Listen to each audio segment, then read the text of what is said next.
1 Timóteo 5. Não repreenda asperamente ao homem idoso, mas exorte-o como se ele fosse seu pai.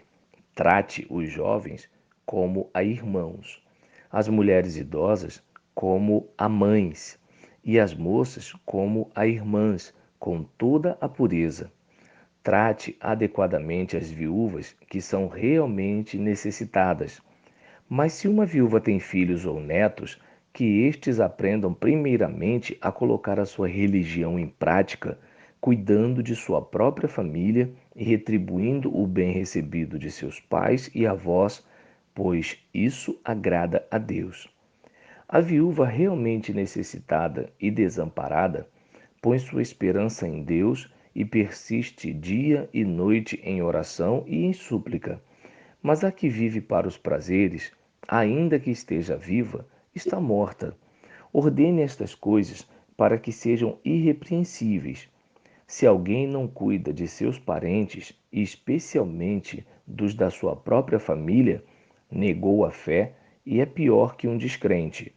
Nenhuma mulher deve ser inscrita na lista de viúvas, a não ser que tenha mais de 60 anos de idade, tenha sido fiel a seu marido e seja bem conhecida por suas boas obras, tais como criar filhos, ser hospitaleira, lavar os pés dos santos, socorrer os atribulados e dedicar-se a todo tipo de boa obra.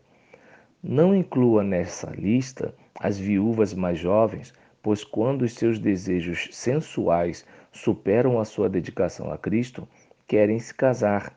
Assim, elas trazem condenação sobre si por haverem rompido seu primeiro compromisso.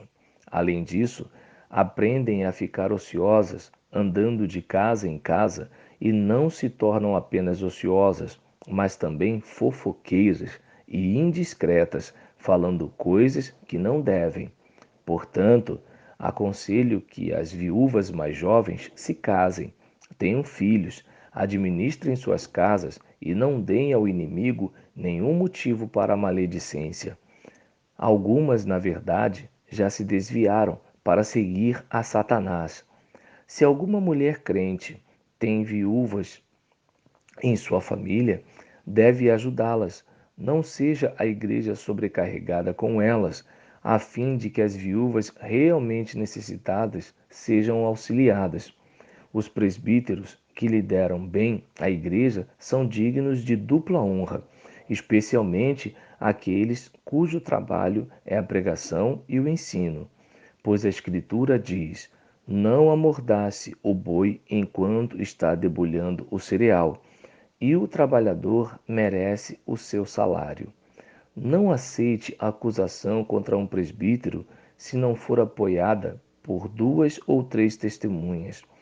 Os que pecarem deverão ser repreendidos em público para que os demais também temam.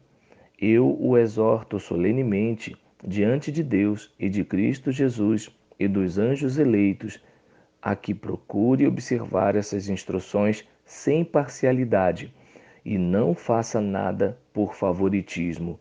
Não se precipite em impor as mãos sobre ninguém e não participe dos pecados dos outros. Conserve-se puro. Não continue a beber somente água. Tome também um pouco de vinho, por causa do seu estômago e das suas frequentes enfermidades. Os pecados de alguns são evidentes, mesmo antes de serem submetidos a julgamento, enquanto que os pecados de outros se manifestam posteriormente. Da mesma forma, as boas obras são evidentes, e as que não o são não podem permanecer ocultas.